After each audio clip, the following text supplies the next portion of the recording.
I'm Dane Rose, and for this map, I wanted to talk about the hero's journey, which is one of the best ways that I know how to sum up the terrain. And in this map, I'm very much still a part of this journey.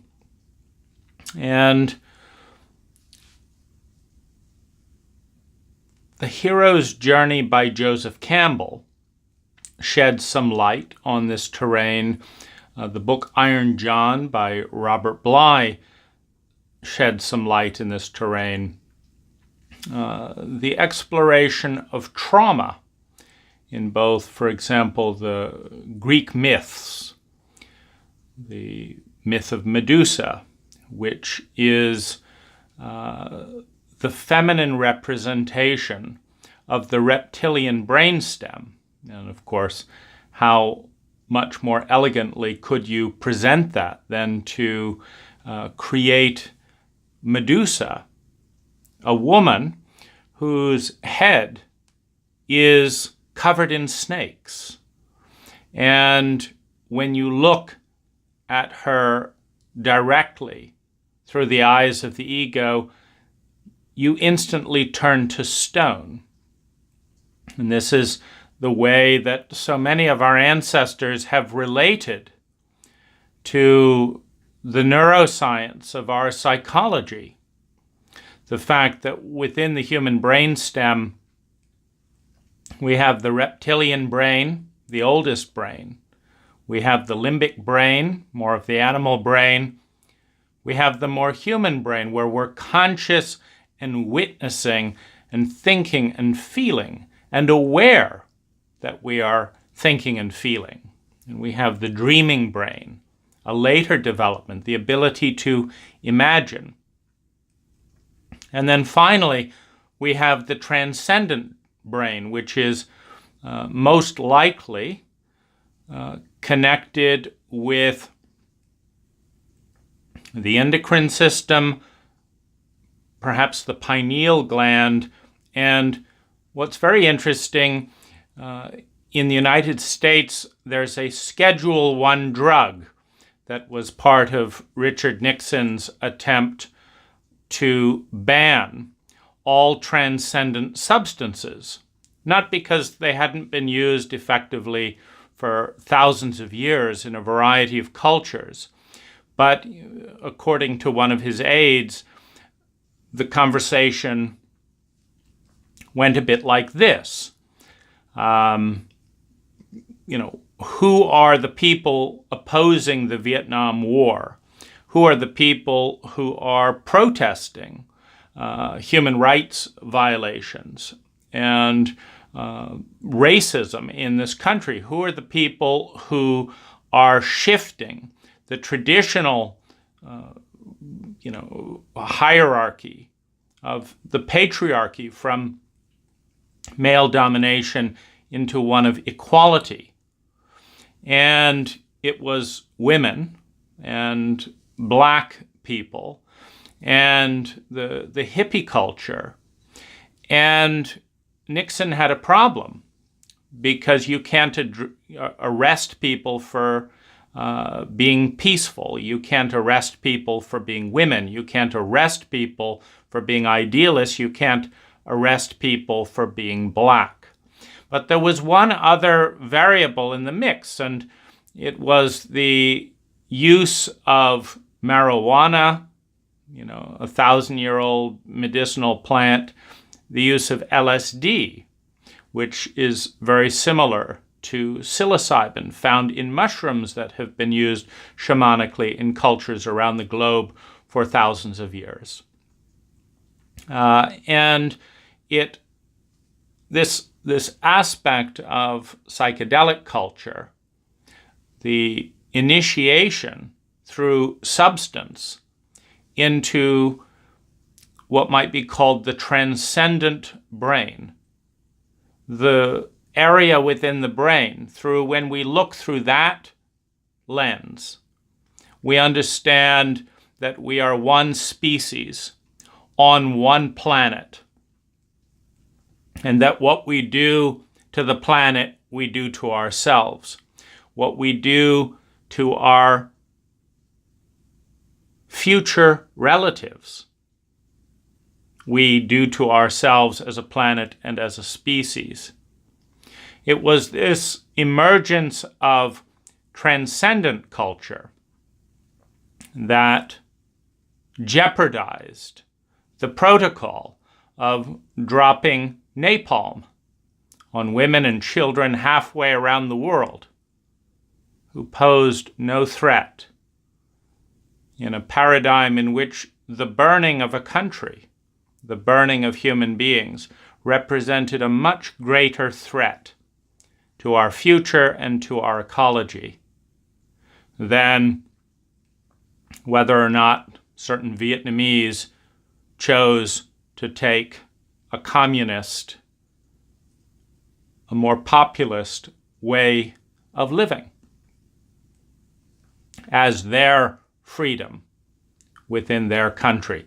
And so we invented a war based on a false, a false engineering, we created a war in the Gulf of Tonkin based on false information so that we could attack people more than 14 hours away by plane, the opposite side of the world, and turn that into a threat of security.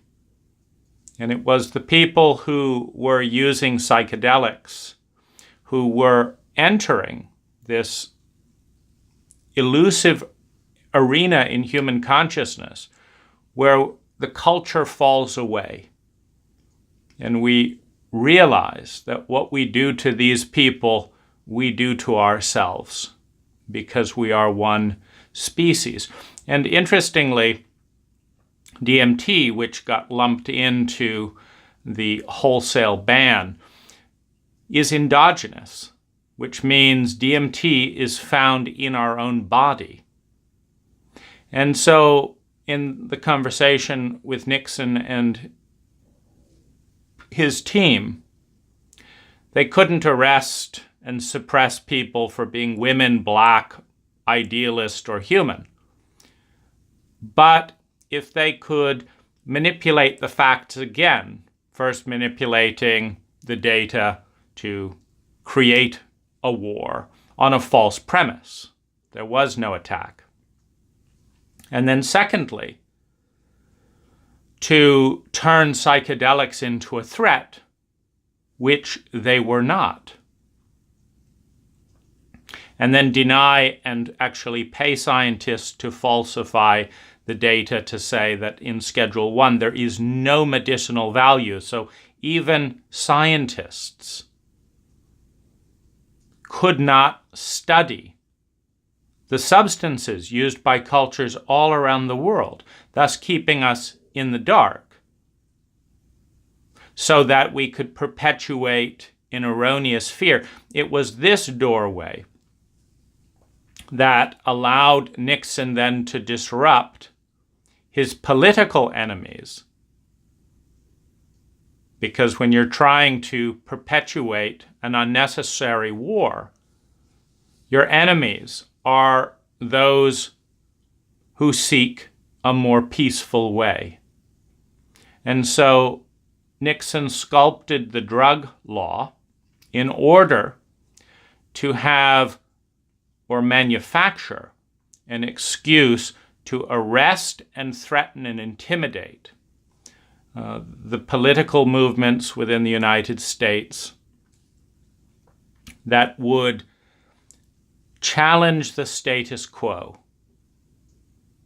Because with each migration through the brain, from that of the fight, flight, freeze of the reptile in a sociopathic state, to the unregulated fear, rage, hate, pleasure emotions that have no governance in the animal state of consciousness, to the conscious awareness, which begins to provide a basis for empathy for one's clan, to the future dreaming, that of the ideal.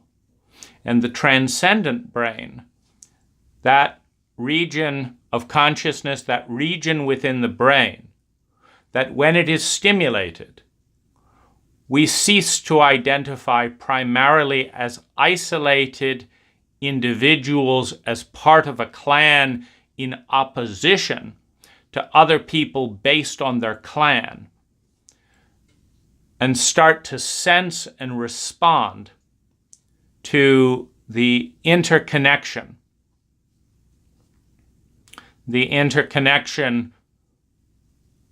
of many cells functioning and potentially functioning with free will in one body.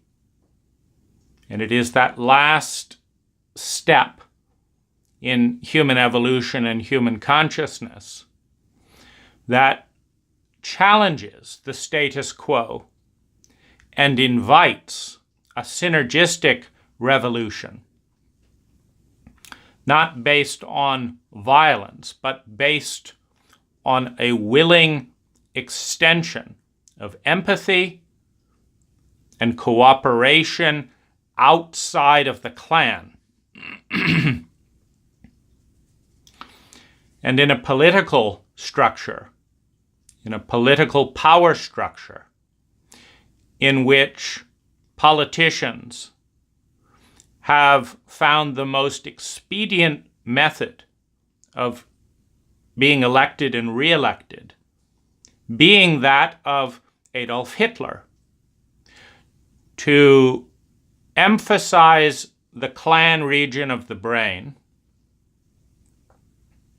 to create a barrier between other clans, the Germans and the Jews, the rich and the poor, the blacks and the whites, the men and the women, the Western countries and the other countries, the Christians and the non-Christians, when the most expedient method of election is to stimulate survival fear based on manufacturing and exaggerating clan and interclan threats.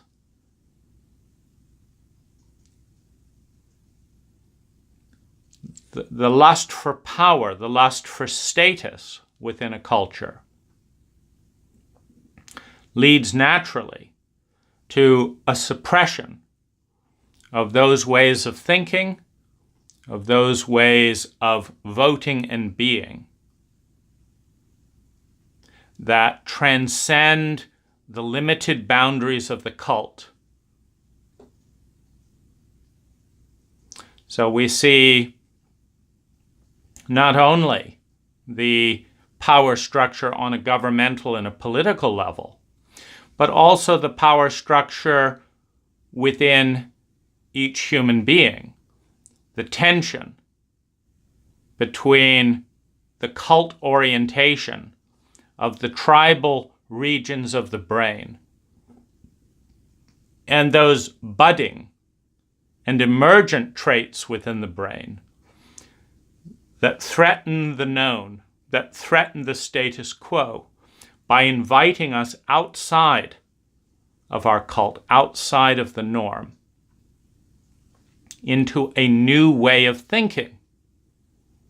And one of the big pivot points in this dialogue is the degree of trauma within the culture, within the planetary and species structure, because at some level,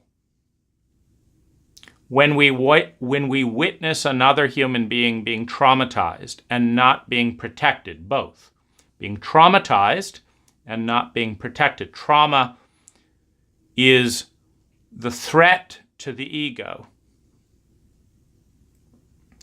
by a reality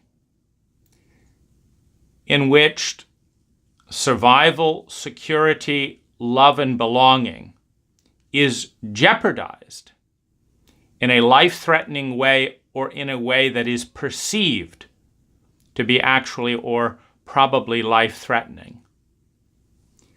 That we know at some level, we know on a mathematical level that when we exist in a world where another human being can be threatened without support, we know that we are in a sociopathic culture. A sociopathic culture is a culture that functions as if that which is outside of me, or that which is outside of the clan, does not matter because it is separate from us. When we see trauma being enacted and reenacted, and no support goes to those who survive or are at risk of the trauma, we understand that we are in a culture that operates from the clan regions of the brain. Which also means we know that parts of ourselves which do not fit into the status quo are jeopardizing our survival.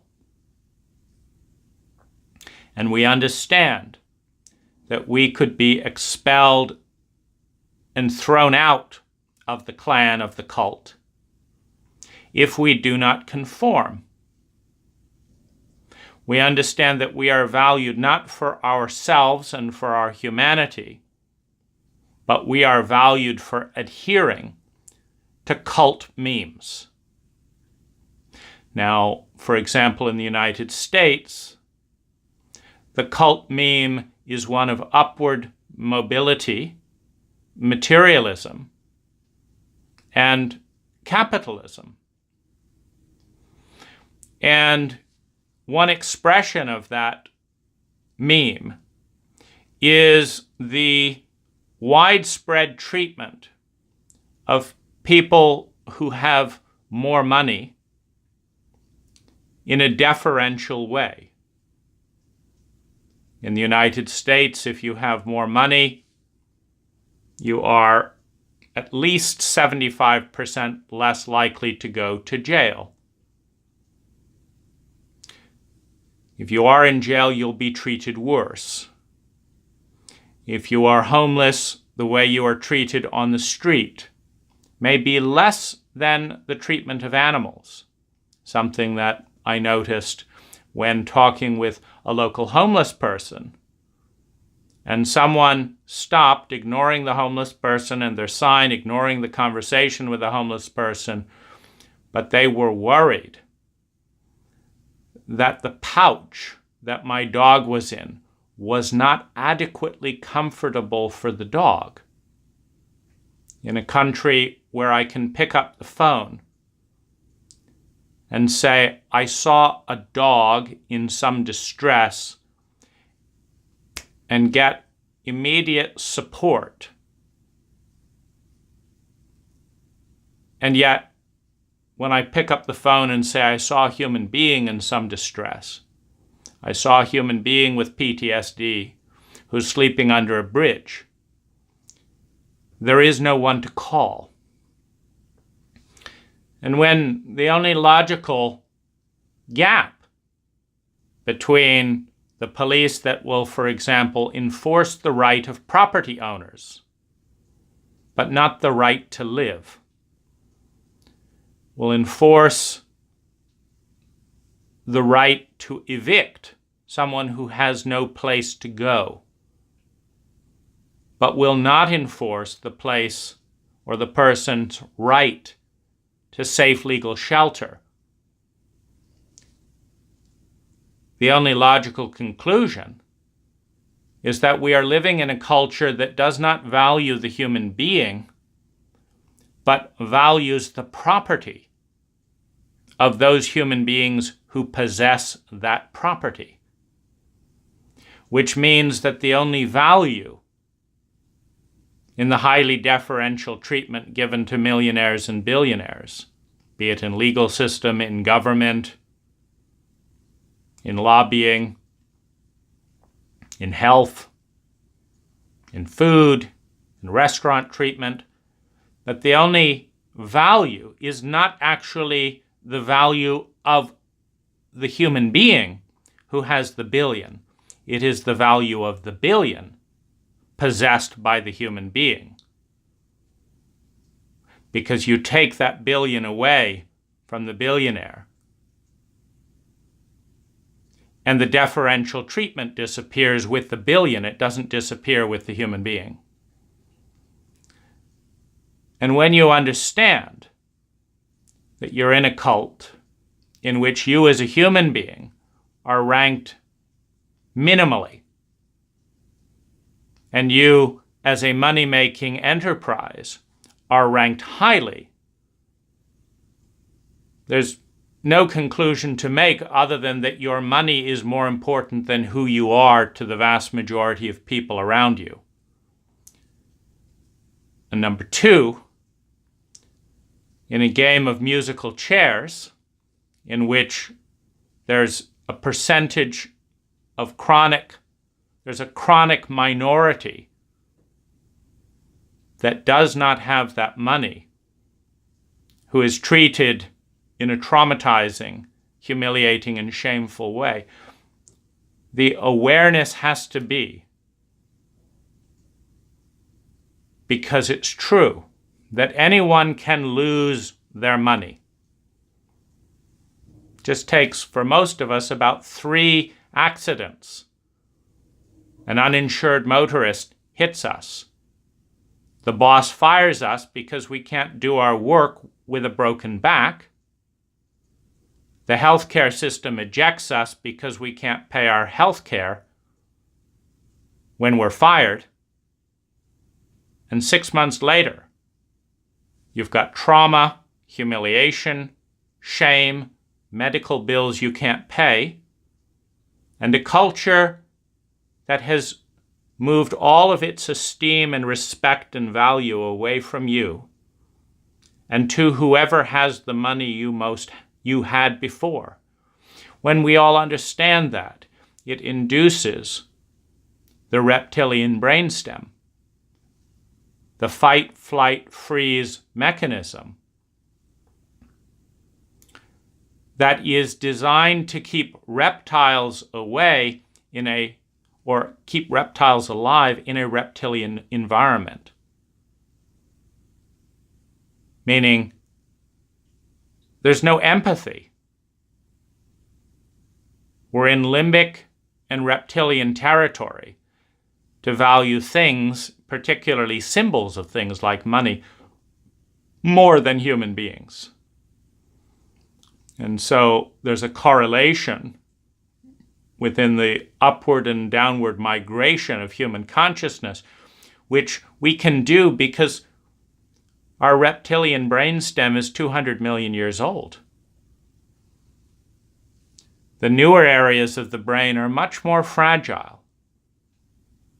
All it takes to induce the reptilian brainstem are a few thugs, a few drugs, a few nights in a police cell, with it being very clear that you as a human being do not matter at all. That what matters is this or that legal status, this or that amount in your bank account, and a few other cultural metrics of appearance, which you have no control over. What you have control over, your presence, your beauty, your inner beauty, your presence, what you have some degree of control over, has no value. And in some cases, as in the competition to be more cool, to be less empathic and more sociopathic, to be able to put on a performance that is reptilian, that is sociopathic in its nature, when that actually elicits admiration by a culture in pain that dreams about regression. Because when you're a reptile in the reptilian brain, you don't feel lonely or hurt. You feel nothing at all. It's just a snake. Fight, flight, freeze, using the programming and knowledge base of the brain to survive. Now, all of this is part of the narrative of what I call the hero's journey. Now, the hero's journey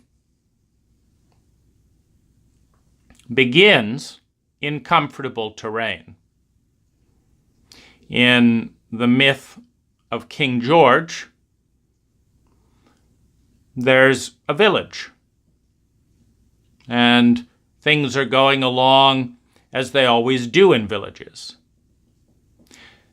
And then a dragon shows up. Again, that reptilian symbology. A dragon shows up. And what does the dragon ask for? It asks for sacrifice. Now, the dragon asks for the sacrifice of innocence, often symbolized by a young virgin. The dragon, the reptilian brain, consumes the innocence of the human brain, of the empathic brain, of the trusting brain. When you're a reptile, you have no trust. It's impossible to trust from the reptilian brainstem. So the dragon shows up at the edge of the village. And the villagers comply with the reptilian brain's demand of sacrifice to keep the village safe. A threat comes into our lives, and the sociopathic regions of the brain start thinking in terms of threat and threat mitigation. And when you put locks on your door, a response to threat, when you create nuclear missile silos, a response to threat, mutual assured annihilation, you're engaging with the other person's, the other country, the other faction's reptilian brain as well. You're accepting that they're not in the human arena of their brains either. And so in order to gain respect, you have to threaten the reptilian brain with annihilation, because the reptile only responds to threat. And as we lock the doors, as we close the border of the country, as we say no to those who need help because we might need the money in a cult in which money is more valuable than human beings, we understand that we will have no value and thus no protection if we don't have that money. And so the sociopathic region of the brain says, yes, you need money, but you're not me. Yes, you need help, but you're not me. I've got to protect what's me, and I've got to sacrifice you, and you're not a part of me. I'm in a dissociated and thus a sociopathic state. So the threat presents itself on the edge of the village, and the villagers respond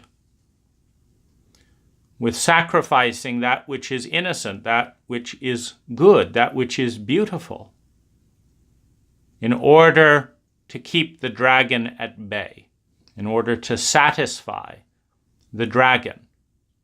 More and more money goes to defense. The United States spends 26 times more money on defense, meaning sending cruisers and nuclear missiles all around the world into other people's territory, defense,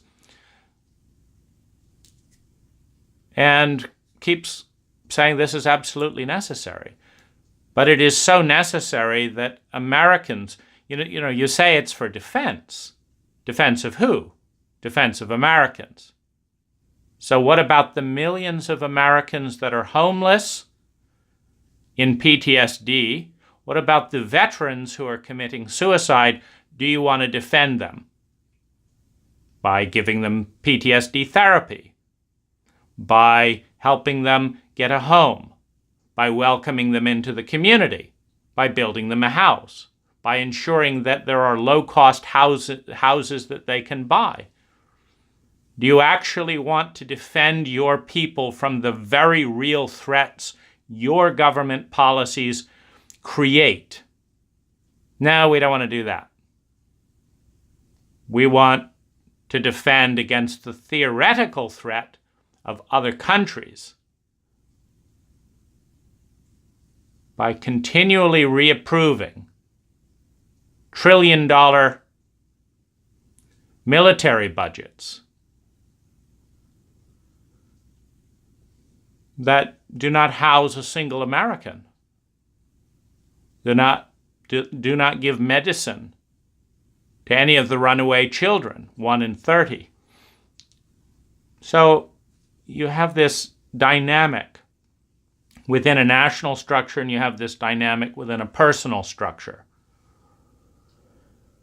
When you go out and look and make sure the neighbors aren't stepping 2 feet onto your property, are you worried about your own obesity? Or is you more worried that someone stuck their shed too close to your line, the line that you don't even get any benefit from? It's this very interesting fractal pattern on an individual, on a culture, and on a national and an international level, because it's a pattern of the relationship between different regions of our own brain that in a chauvinistic culture, where the external is valued more than the internal, we do not even educate our children about the psychological relevance of these different areas of the brain, let alone facilitate a cultural migration from the reptilian state to a transcendent state, which correlates with a country in which everyone has their basic needs met. Because we have no absence of money, we have no absence of resources, and we have no absence of people. It's just a reality that when you have hundreds of millions of people interacting within a reptilian protocol of fight, flight, and freeze, in response to exaggerated threats that help facilitate political elections, both within our own brain power structure and within our local and national power structure, that when we are in that dance, no amount of money and no amount of resources transcends the myopia of the traumatized ego enough to feel and respond to other human beings that are outside of what we absolutely have to do to maintain threat response, which is what the reptilian brain is designed to. Now, within the mythology of King George, the path of redemption, the path of growth and evolution is outlined by the masculine presence of the warrior that goes out into the unknown in an act of transcendence. You see, the mythology speaks the language in its own logic. Because if you ask yourself, would you ride out to face probable death, to confront your own reptilian brainstem, to confront the serpentine shape of another human being who has no empathy, who is locked in a fantasy of fight, flight, and freeze? Would you go out and fight the dragon in another human being in order to protect the innocence of your town? Now, this is also the transcendent aspects of our warriors, men and women who do go out in the belief that they are serving their country,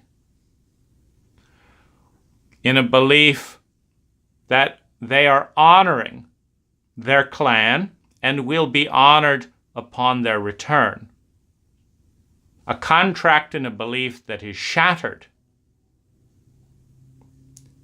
when the veterans of Vietnam come back to be treated as outcasts, to be ignored in their trauma, and commit suicide from that point to the present day at a rate that is enormous. I talked with one person whose job is to keep vets on the edge of suicide alive, and he has 20 or so vets on the edge of suicide. And his whole job is not to restore their sanity or bring them back into the community,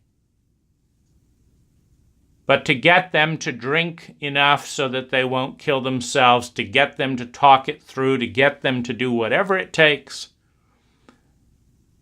so that they don't kill themselves on his watch. These veterans speak of the betrayal. The betrayal of finding themselves induced into the reptilian brainstem with PTSD in a horror that is worse than death, being misunderstood by an emotionally illiterate public, being banished to a position of shame in which many are hunted like animals in a city like mine in San Rafael, where it is illegal to be homeless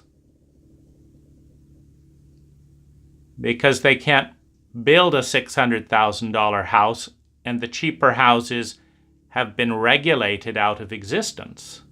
You can't put a tiny cottage to offer it to a veteran because a tiny cottage doesn't meet building code. When they've been forgotten, and so they sleep in their cars.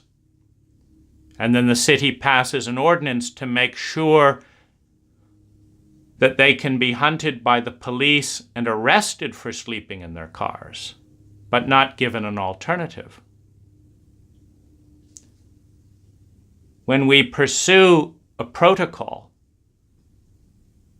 of shaming and marginalizing the people that we have hurt the most, who have given their lives to protect our country, we induce a well-deserved sociopathic state. Because the sociopathic brainstem becomes the primary position of consciousness, to the extent that there is consciousness and any freedom. When an individual finds themselves helpless in an unconscionable situation, meaning it does not speak to the human conscience, it's unconscionable.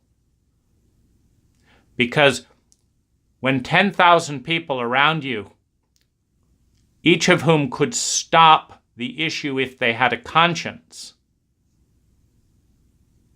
choose not to, because they don't follow or have access to their conscience,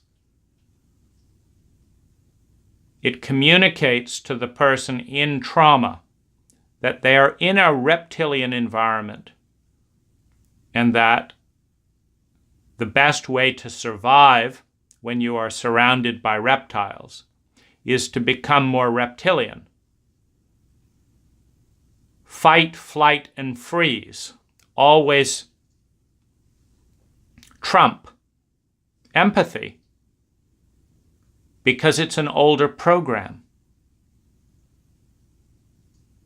If you trust in a den of thieves, you are raped, killed, and robbed in a matter of hours.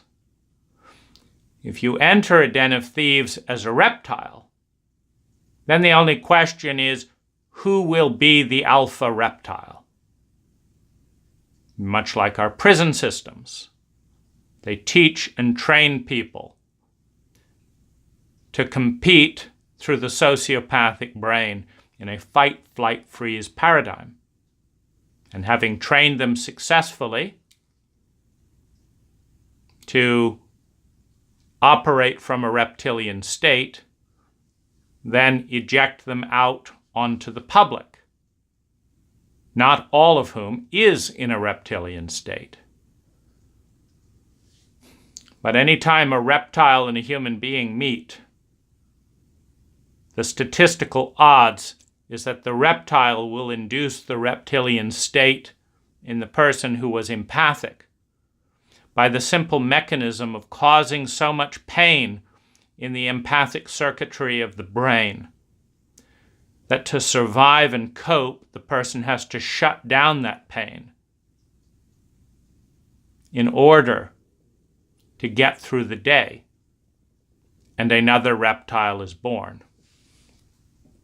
When King George goes out to fight the dragon, the reptile, he does so in the expectation of probable death in order to protect the town. This is the transcendent region of the brain. The medicine of the sociopathic state is the willingness to die to protect the innocence of others. The innocence of others. The willingness to die to protect the innocence of others, to stop the sacrifice of virgins on the rock, where the dragon asks the villagers to leave those sacrifices. Now, the reptilian sacrifice dynamic takes many forms. There are countries all around the world where men in reptilian states buy young women.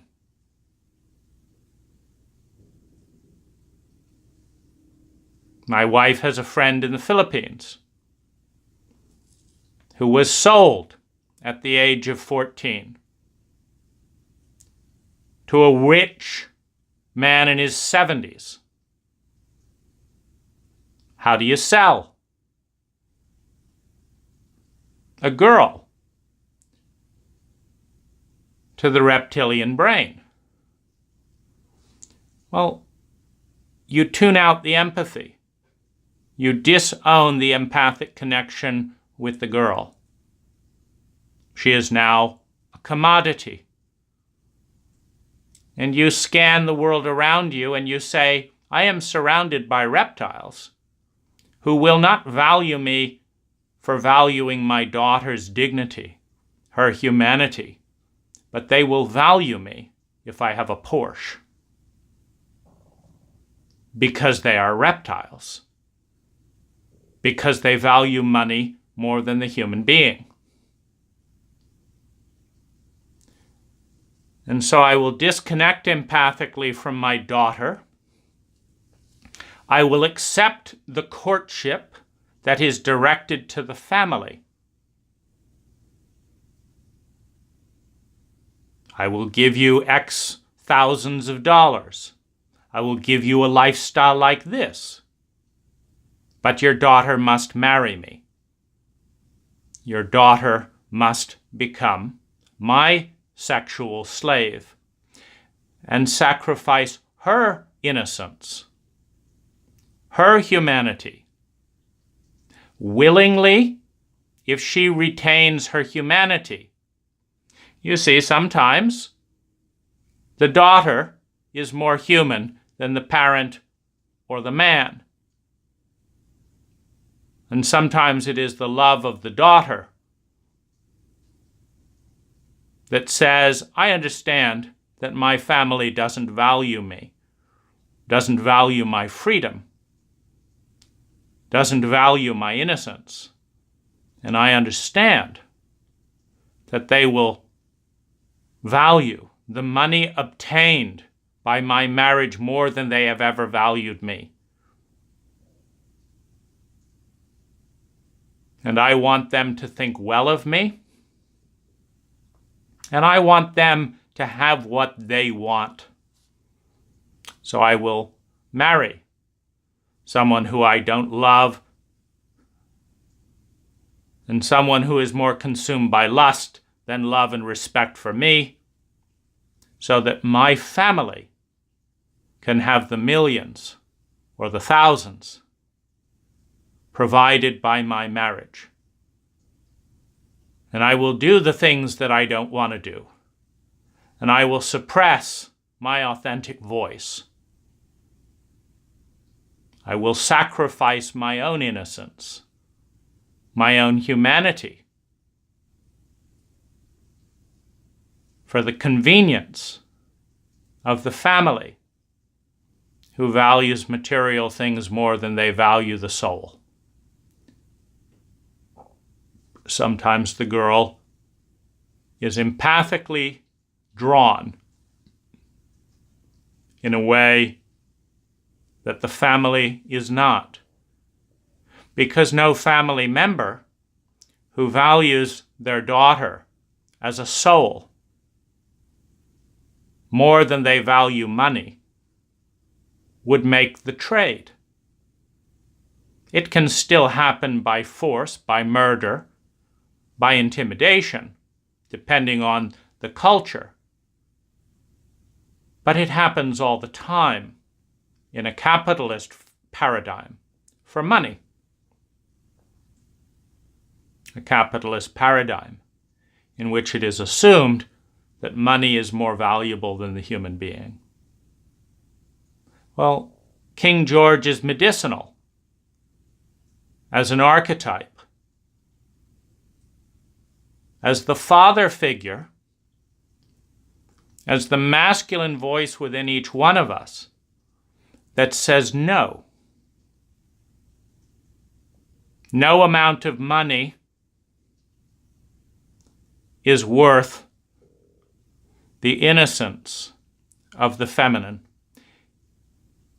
And in doing so, fights for his own soul.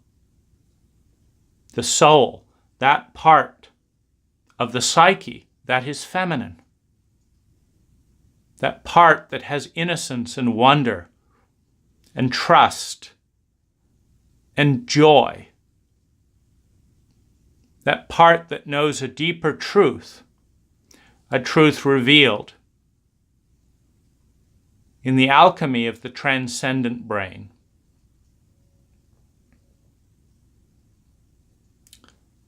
When King George rides out to meet the reptile, willing to die to protect the village. The village represents the innocence, willing to die to protect the virgin.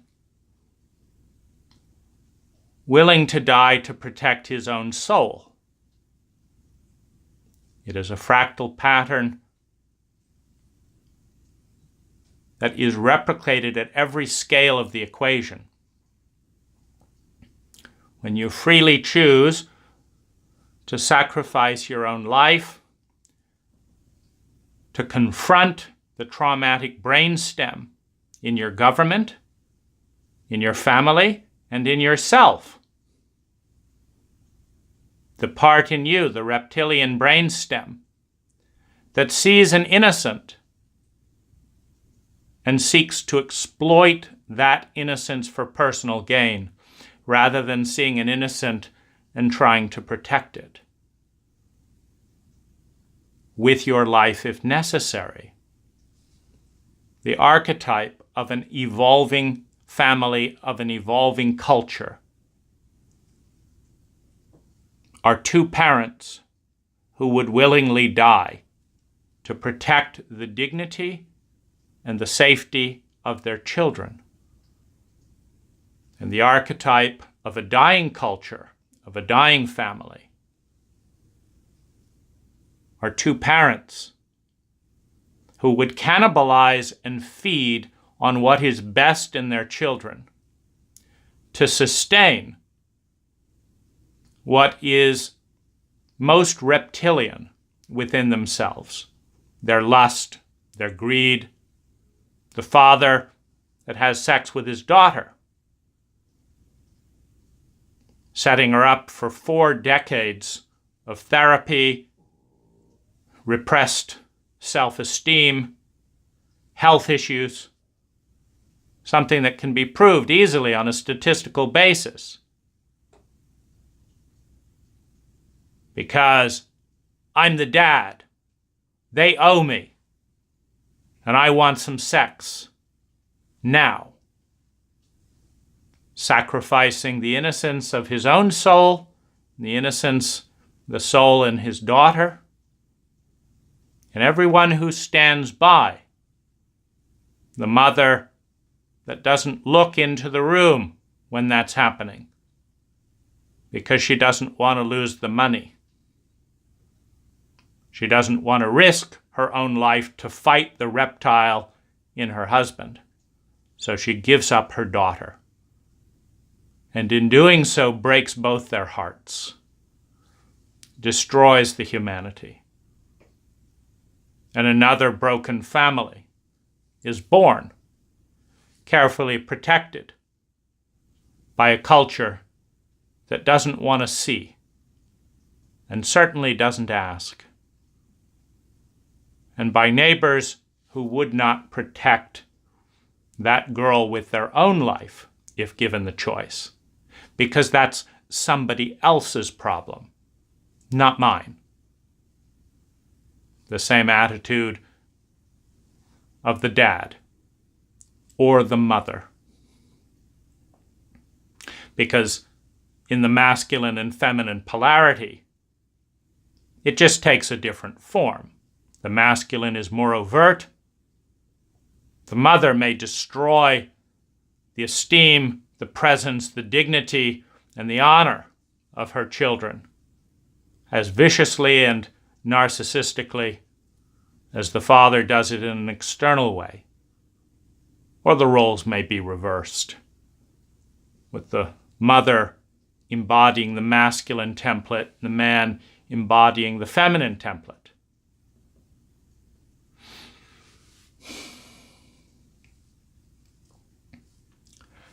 The hero's journey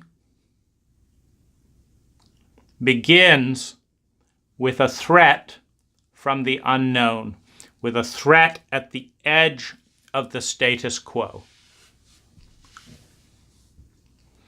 And that threat continues to consume the vitality, the dignity, the innocence of the village, of the family, of the country, as sacrifices are made to accommodate the abuser. And then one day, the hero, the masculine within a man or a woman, The masculine, the healthy masculine within a town, within a country, says no more. Not on my watch. I would rather die than watch another innocent virgin be devoured by that dragon, be enslaved, taken down into the reptilian brainstem, and goes out with the sword. The sword is a very interesting symbol. It's the slicer. Within a language paradigm, it is truth. It is perception. It is integrity. A knight, a warrior, is only as strong as his sword. And a sword must be forged, must be annealed. It's in the samurai swords in Japan. Hundreds of processes of heating and cooling, heating and cooling. The sword of truth, the sword of temperament, the sword of character must also be tempered and made true by thousands of interactions with polarity to find the point of the cut. If a sword is true, it will conquer the beast. It will slay the dragon. And the reptilian brainstem, in its position of dominance, will retreat. And the empathic consciousness that can only blossom when a people are not subjected to regular cues of trauma can emerge, and the evolutionary process of humanity continues.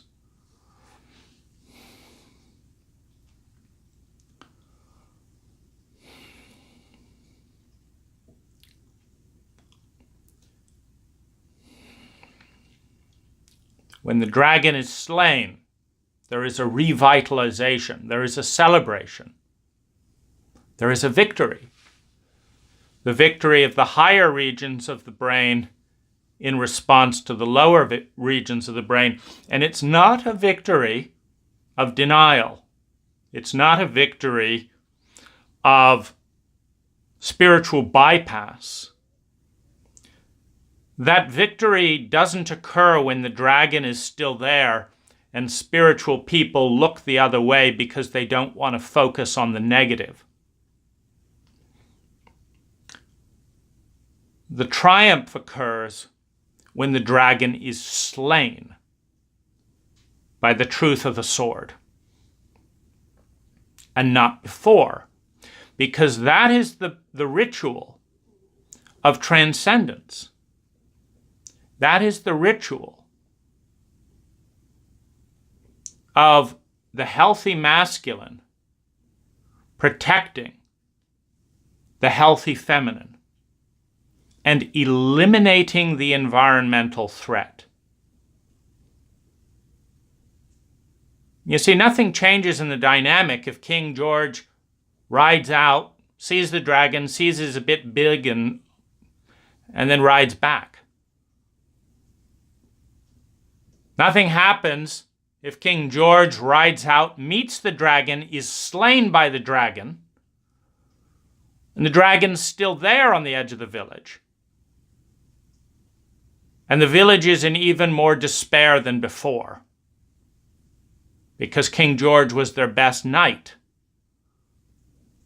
and he didn't make it, which means the dragon can ask for even more sacrifices on the basis, if they don't give it willingly, he will destroy the entire town, burn all the crops, and there will be no village.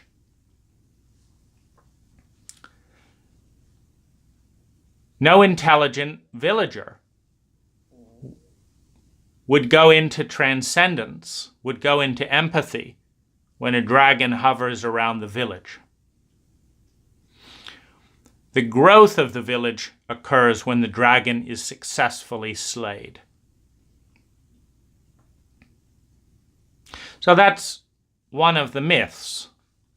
The encounter with Medusa. You can't look directly at trauma, a cue. The Greek tragedies, as Bessel van der Kolk points out in his great book, The Body Keeps the Score, the Greek tragedies acknowledged the fact that the human ego cannot face a threat that is bigger than the ego without help and as a direct attack. It must do it indirectly. It must do it with help, which is why Medusa is killed by avoiding a direct gaze at the horror of the feminine trauma. Medusa is killed when the slayer of Medusa sees her through the image of his shield and cuts off her head based on a reflection. When Medusa's head is cut off, when the snake is killed,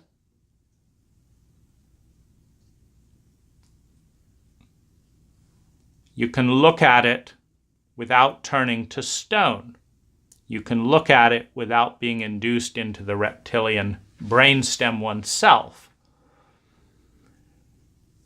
which means you're no longer human. You're now a reptile. You've joined the virus of the reptilian brainstem. And that is in many ways the great battle. The great battle of good and evil is the battle of, does life move forward by the sacrifice freely of the individual, not in martyrhood, but as a hero, the one who prefers to die rather than watch an innocent be fed to the dragon. Now there's an interesting alchemy that occurs in this dance with the dark and the light warrior. And the first thing, if we switch 30 degrees or so off this way and look at this pattern from a different angle,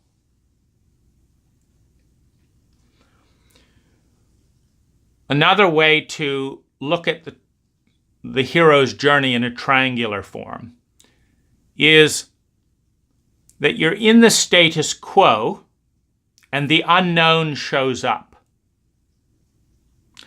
The unknown within a traumatized culture is the most terrifying thing out there.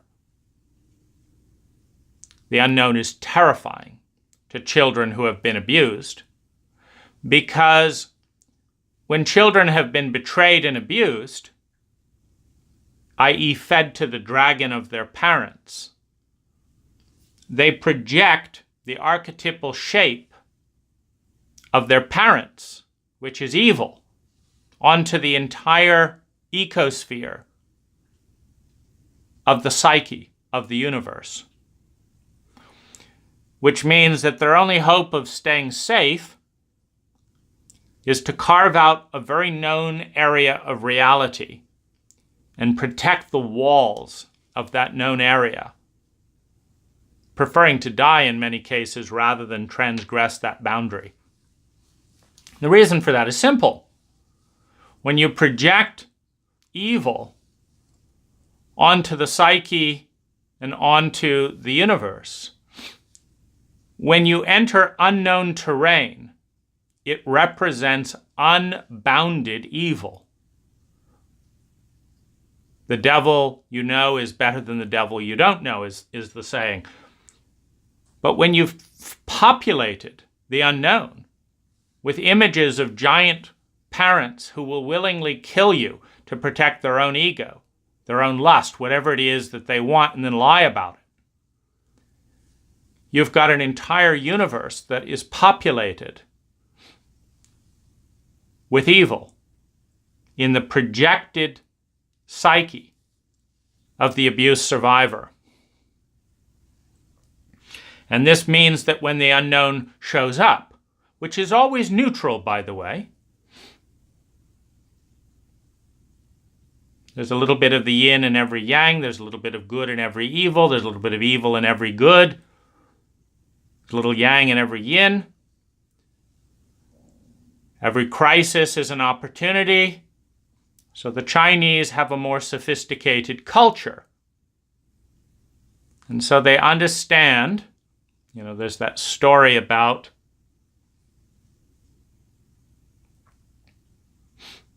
the man who waited and saw.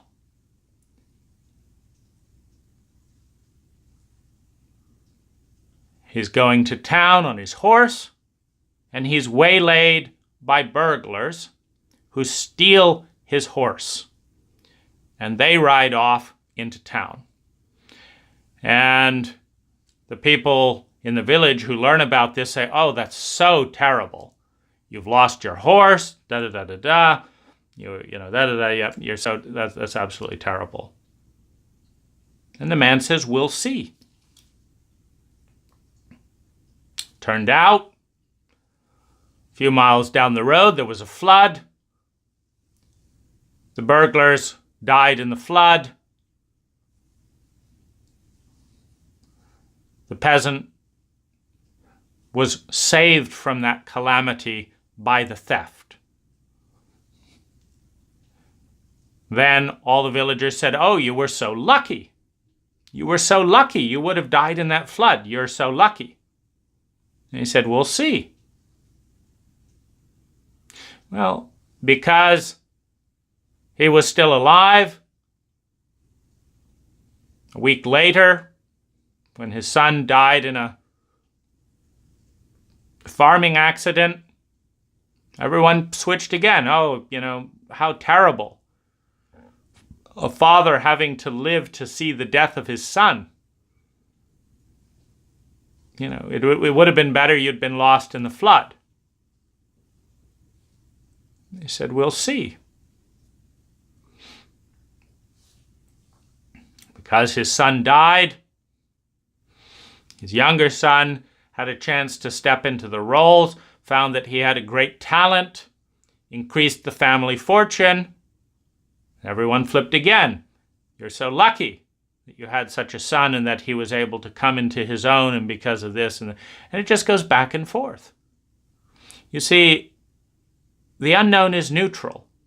Our relationship with it determines whether it brings blessings or curses. When we exclude and avoid the unknown in fear, it curses us in a mathematical formula that's created by the relationship with it.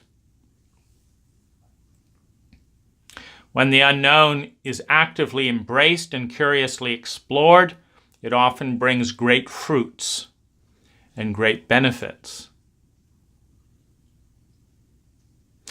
So, the unknown shows up.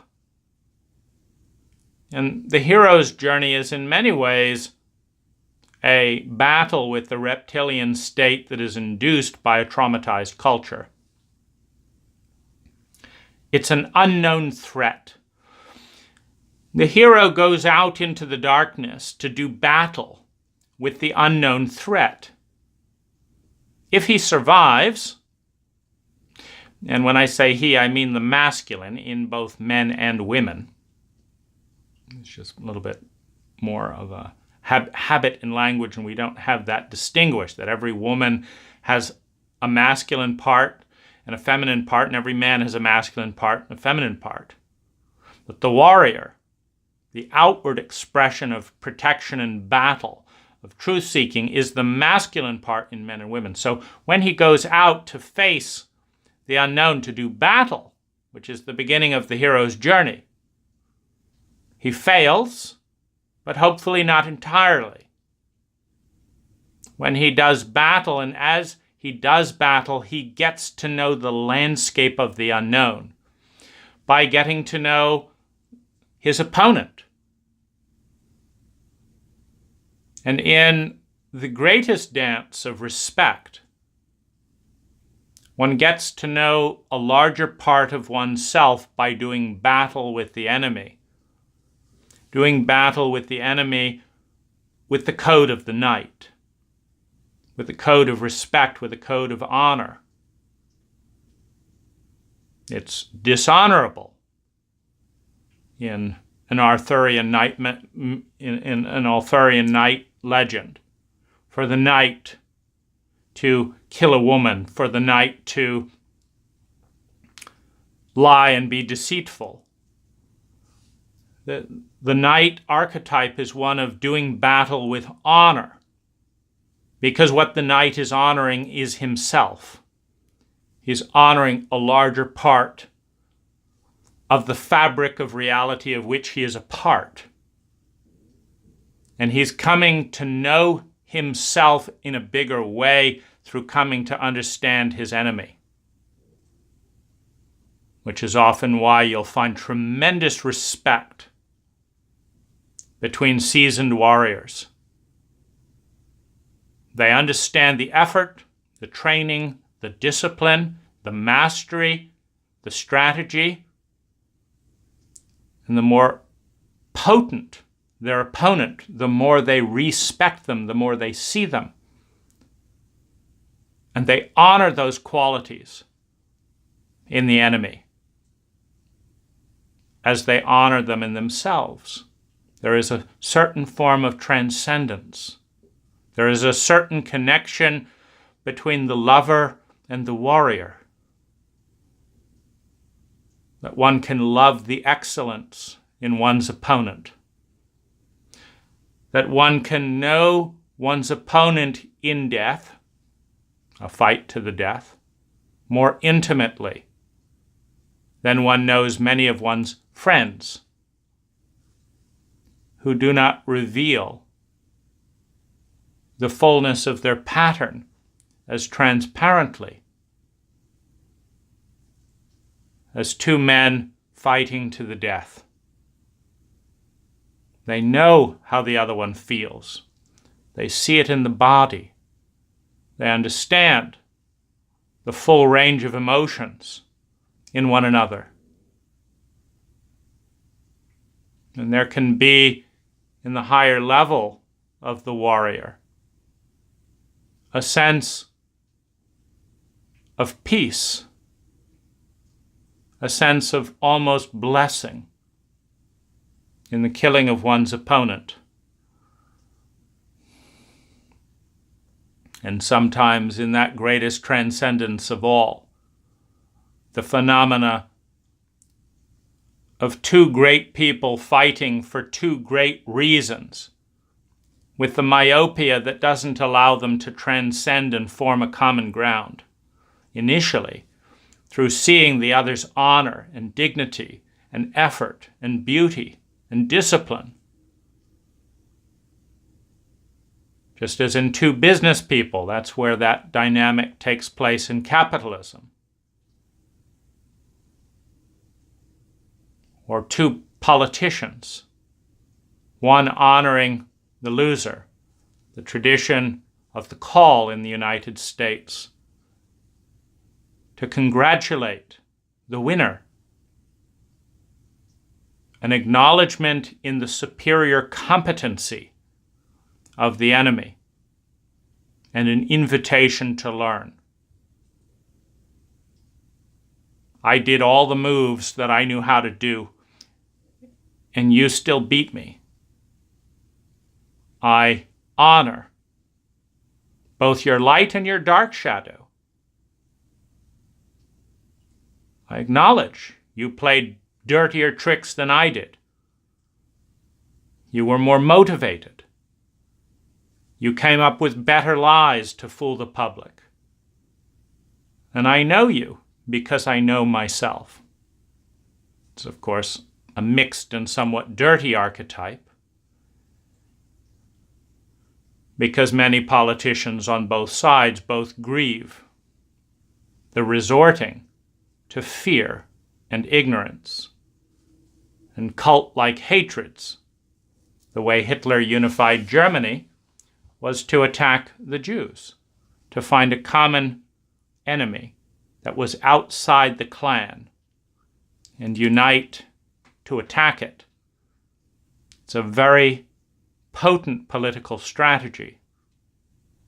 It doesn't come from the higher brain regions. It comes from the sociopathic regions.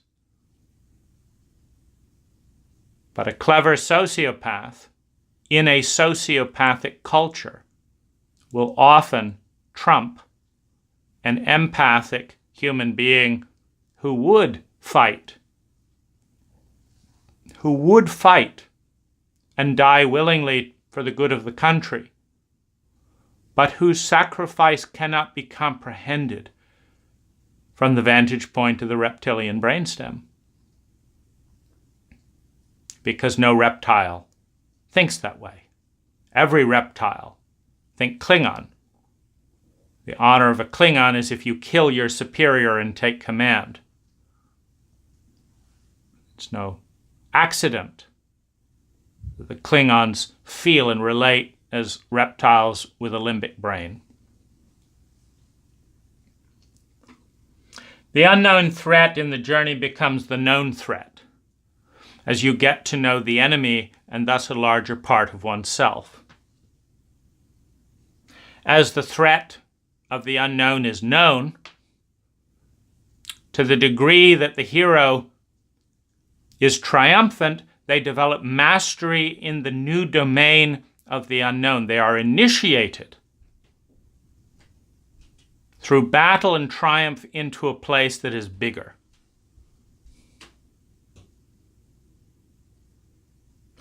At some point in the relationship with the known, the boundary of self, the boundary of the cult, the boundary of the known extends to include what was formerly unknown.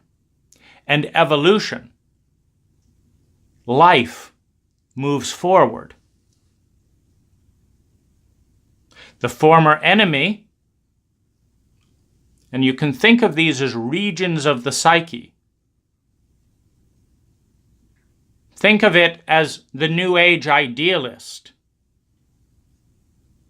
who has suppressed the warrior completely, meets a warrior in someone else and can't relate to it because it's outside of the idealism, is beaten by that warrior many times, and eventually comes into contact with their own warrior, a threatening unknown. Violence is bad. Aggression is bad. Anger is bad. None of that's just me. I don't want anything to do with it. But as that energy that we suppress dominates us and emerges,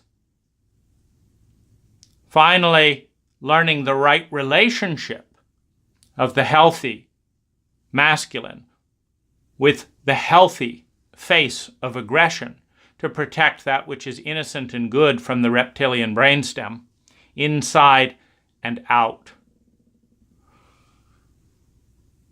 With mastery, the former unknown enemy, which became the known enemy that was mastered, now becomes the ally. By this point, the ego has transcended its own boundaries.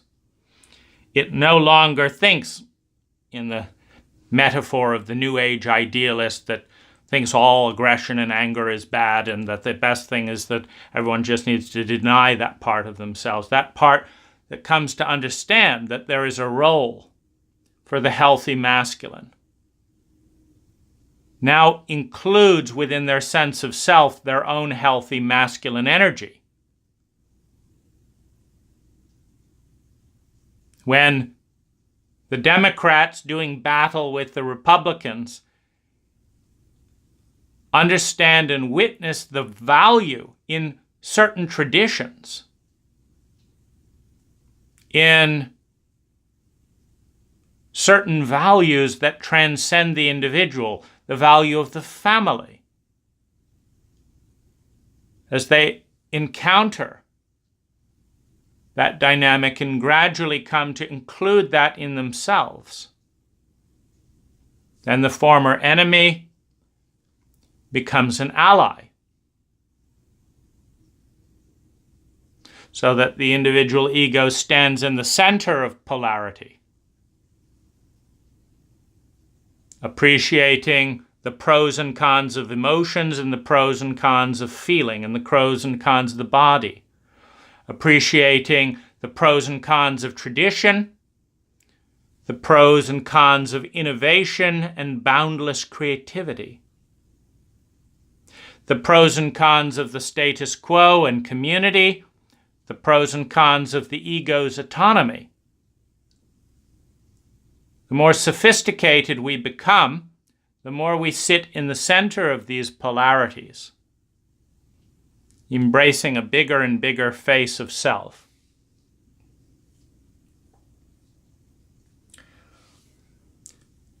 The hero returns from the unknown, having conquered a part of the unconscious mind, by making it conscious and inviting it into the kingdom as an ally. The hero rides out because the firebird pays a visit inside the garden. The firebird inspires such a lust that doesn't normally fit into the psyche of the king,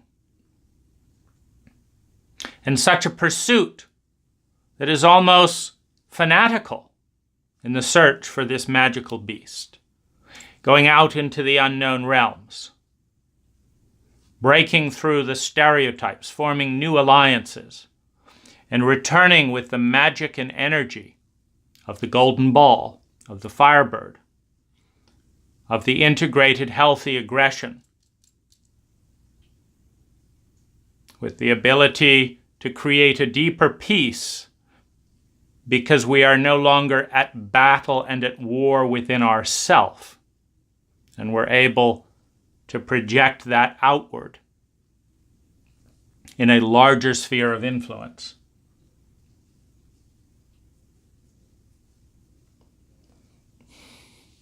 Another way to communicate this circle: a trauma shows up in your life. For me, it was being sexually abused by my therapist under the influence of psychedelics.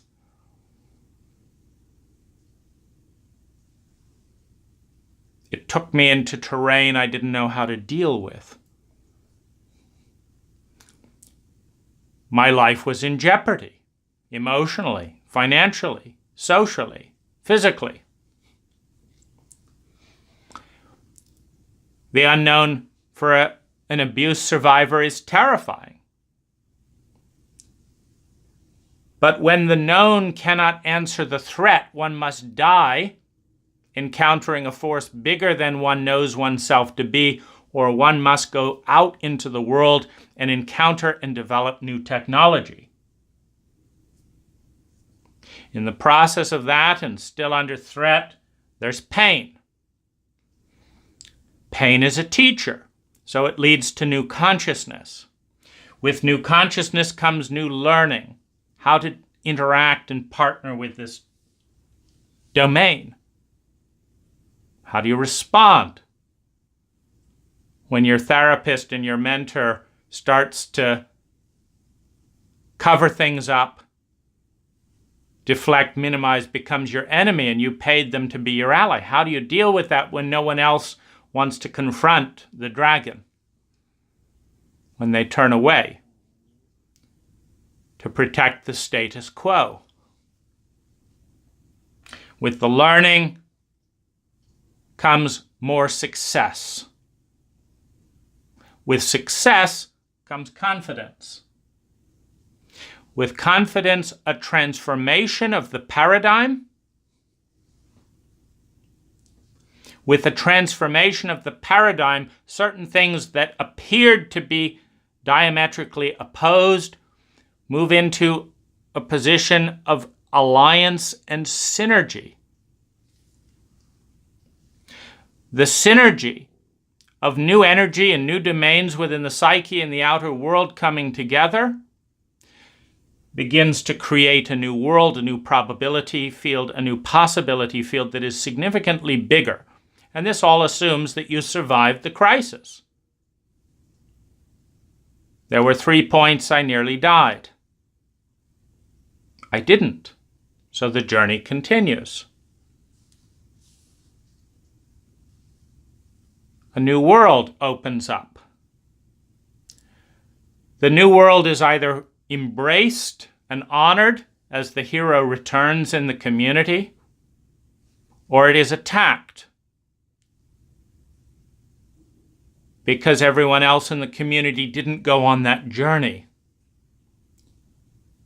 So the unknown that is revealed in the new world and the new hope still seems terrifying and traumatizing rather than exciting and exhilarating. Two sides of the same coin. When you're out on the large waves, the experienced surfer is in joy. When you're out in the large waves, the novice who cannot swim is in absolute terror. The wave doesn't change, the level of the human being does. One must do battle. One must engage with that wave as a threat. Develop new technology. Practice on smaller waves. And gradually come back with new skills and new gifts, which in a healthy culture are embraced and digested back into the community. This video is food. Food from the unknown, integrated healthily into my ego and given to you. To run away from an attack as your enemy? If all of this is new terrain and it's too much and it's too soon? Until you fight and fight and fight, and eventually, attacking part of who you are, experience too much pain to keep going in that direction, and decide to learn a few things. And then the pain subsides, mastery grows. This conversation becomes an exciting gift in the end, when it doesn't take you too deeply into the unknown, too close to unresolved traumas, in a context in which you don't know how to respond. It's one of the reasons I make these maps as an interconnected dynamic. The map about trauma and healing trauma is integral to this process.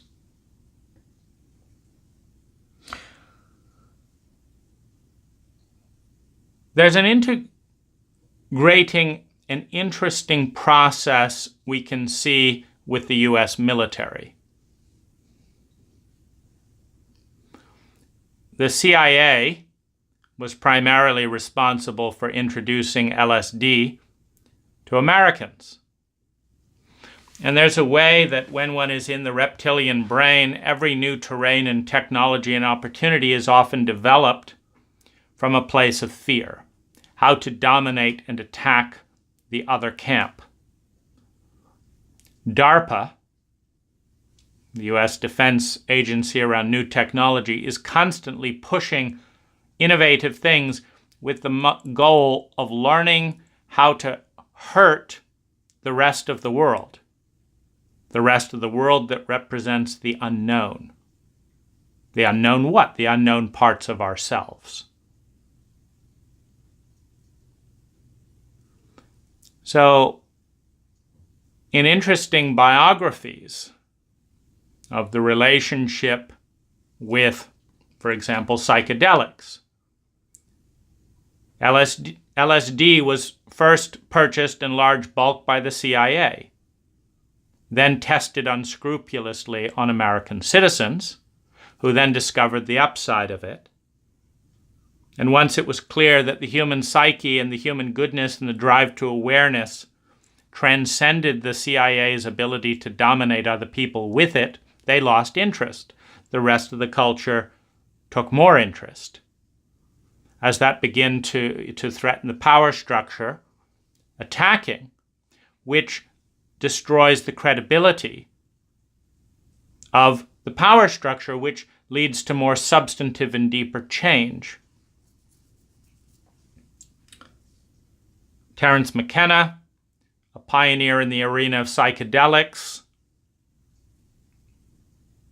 was a materialist, with anything mystical being in that kind of region of the skeptical unknown, until a barrel of military DMT got into the hands of him and his friends at Berkeley, and suddenly a new world opened up.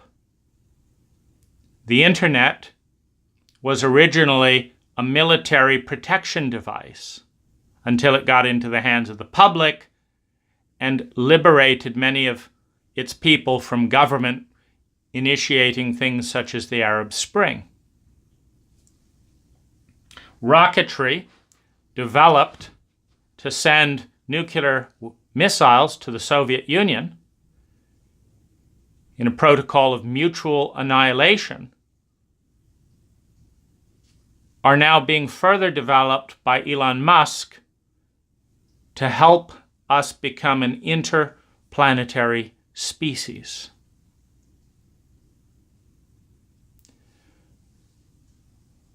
Camera and web technology that I developed to attack my sexual abuser and therapist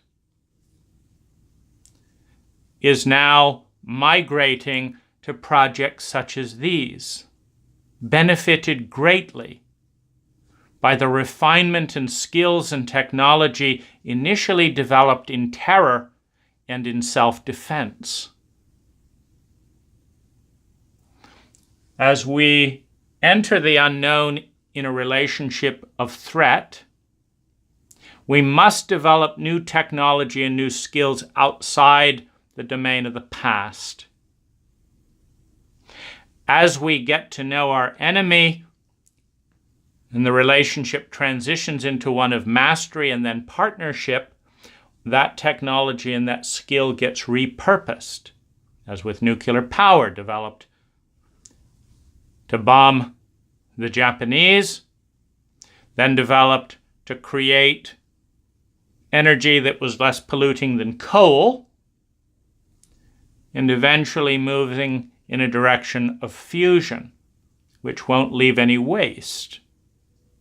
But would we have ever gotten there without the drive of fight, flight, and freeze, that most powerful reptilian brain program? Artificial intelligence and homeland security are going to unprecedented lengths to model individual behavior all around the world, to fight an imaginary war on terror.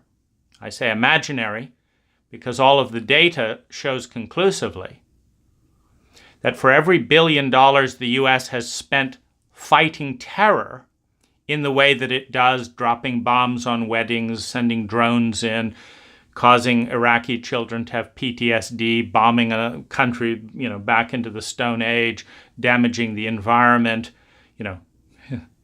for every billion spent by the US, there are more people angry enough to be induced into their own PTSD and fight, flight, freeze dynamic.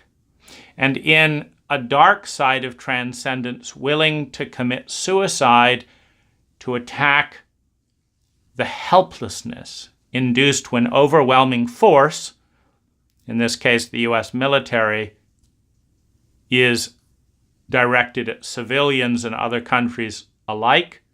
It induces that domain within the psyche that is suicidal and enraged, the domain of revenge, and thus there is more terror, which then is used as an escalating ploy to build military budgets, and is finally reaching the point where no American citizen has privacy, where rights are stampeded in every direction in this mad grab of information as the CIA manufactures Apple technology, Android technology, hacks into Google, hacks into Microsoft, and obliterates the sense of individual boundary. Homeland Security,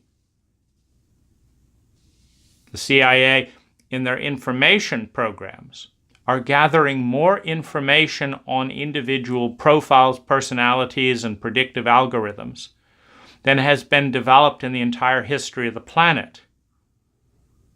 When that makes its way out into the public, at the same time when AI comes online to analyze these patterns, and most importantly, when an asteroid or two reminds us that we need to work together as a species to transcend the threats to the species, beginning with destroying our own environment. This metadata and actual data, gathered daily by the teraflop, may provide more insight into how to grow and change as human beings than we would ever get around to doing for altruistic purposes. Because the reptilian program is so strong, the fight, flight, freeze program is so strong, that people will madly risk their lives, spend themselves into oblivion learning things that will help protect this or that from this threat or manage this feeling of helplessness. And it's a motivating and catalyzing energy that if the species survives this journey into the unknown, if the species survives it, every single one of these technologies, from rocketry to laser to 3D printing to all kinds of transportation vehicles, may be the very technology needed to help us become an interplanetary species and fulfill our role as the sex organ of the planet. That part of the planet's anatomy that projects patterns of replicating life out beyond the boundary of our planet to touch and begin a chain reaction on other celestial bodies that without our participation in nature's recreational and reproducing protocol would never occur. That without the human being inventing technology that we call science to transform parts of nature into other parts of nature in specific relationships that allow patterns of this earth to start seeding the stars in such a way that allows all the grandeur and beauty of this planet to begin a journey lasting millions, if not billions of years, such that by the time this planet dies out in an asteroid or with a dying sun, that the novelty-creating machine that is the ecology and the underlying algorithm of all life has created 1,000 more planets, each with their own biodiversity of consciousness and biology by the time this one is consumed again back into the void.